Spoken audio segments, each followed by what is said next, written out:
আসসালামু আলাইকুম, আশা করি সবাই ভালো আছেন। আজকের টপিক হচ্ছে capitalisation and punctuation mark. Capitalisation and punctuation হচ্ছে, ক্যাপিটালাইজেশন হচ্ছে এটা বড় হাতের অক্ষর, আর পাঞ্চুয়েশন মার্ক হচ্ছে এটা বিরাম চিহ্ন। আচ্ছা, বড় হাতের অক্ষর ব্যবহার এটা আমরা সচরাচর অনেকেই জানি, কিন্তু তারপরে বলতেছি বড় হাতের অক্ষর কোথায় কিভাবে ব্যবহার হয়। যেরকম বাক্যের প্রথমে বড় হাতের অক্ষর দিতে হবে, সাচেস মানে যেমন Ali is a good boy. এখন আলীর ওখানে যদি ছোট হাতের অক্ষর এ দেই তাহলে এটা হবে না, আলী হতে মানে বড় হাতের অক্ষর দিতে হবে। Ali is a good boy. এখন ফুল স্টপের পরে যেরকম he is a poor man but honest, মানে সে হয় একজন গরিব লোক কিন্তু সৎ। এখন হি ওখানে যদি আমরা ছোট হাতের এইচ দেই তাহলে হবে না, ওটা বড় হাতের দিতে হবে। আর আমরা সবাই জানি প্রপার নাউনের ক্ষেত্রে বড় হাতের অক্ষর হয়। আচ্ছা, এটা হচ্ছে প্রাইমারি লেভেলের জ্ঞান। তারপরে এখন ক্যাপিটালাইজেশনে আসি। ক্যাপিটালাইজেশন হচ্ছে ক্যাপিটালাইজেশন গেল। এখন আমরা পাঞ্চুয়েশন মার্কে আসি। পাঞ্চুয়েশন মার্ক হচ্ছে এটা বিরাম চিহ্ন। বিরাম চিহ্ন অনেকগুলো আছে, তার মধ্যে আমি কয়েকটা বলি। আপনার হচ্ছে কুমা, কোম্মা, আরও আছে ফুল স্টপ, আরও আছে সেমিকোলন, আর আছে কলন, আর একটা আছে হর্স অফ ইন্টারোগেশন, তারপরে এক্সক্লেমেশন মার্ক, তারপরে আছে আপনার হচ্ছে হাইপেন, ড্যাশ, তারপরে আর একটা আছে ব্রাকেট। এরকম আছে। যে ক্যামেরাটা একটু দেখাও, চিহ্নগুলো দেখাই। এই যে চিহ্নগুলো দেখেন আপনারা সবাই।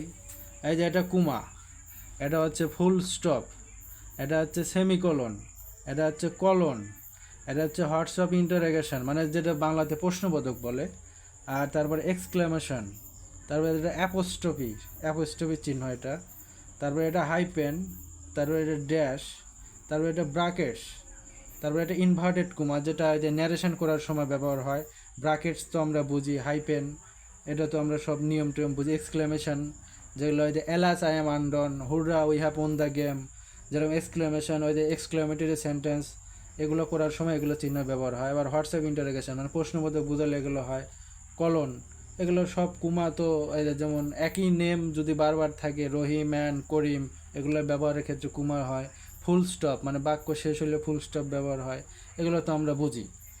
এখন কথা হচ্ছে এই আমরা অনেকেই বাংলা রিডিং পড়ি, ইংরেজি রিডিং পড়ি, কিন্তু এগুলো কিন্তু আমরা কখনো চিহ্ন দেখি ঠিকই, কিন্তু এই চিহ্নর কি আমরা ইংরেজিতে নাম জানি না। সেই নামগুলোই আপনাদের সাথে আমি শেয়ার করলাম। এটা আমরা অনেক যারা টিচার আছি বা অনেক অভিজ্ঞ লোকও আমরা এর নামগুলো কিন্তু জানি না। আর বিশেষ করে এটা হাই স্কুল লাইফ বা ইন্টারমিডিয়েটের জন্য অনেক ইম্পর্টেন্ট।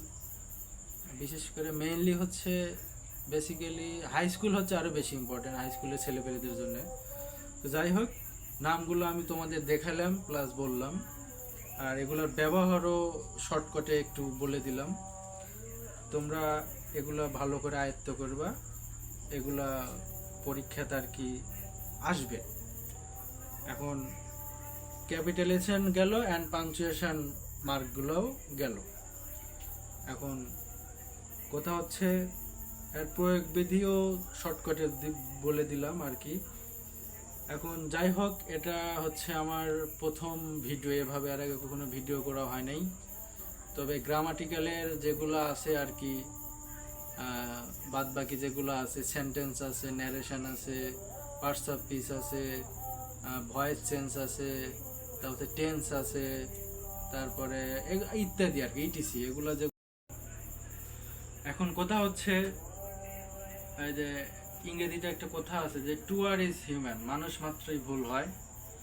তো এটা আমার প্রথম ভিডিও, ইনশাল্লাহ আমি চেষ্টা করব আরও মানে ভিডিও করার চেষ্টা করব, কিন্তু আপনারা সাপোর্ট করে পাশে থাকবেন। যদি কোনো ভুল ত্রুটি হয়ে থাকে ক্ষমা করবেন। সবাই ভালো থাকবেন, আল্লাহ হাফেজ।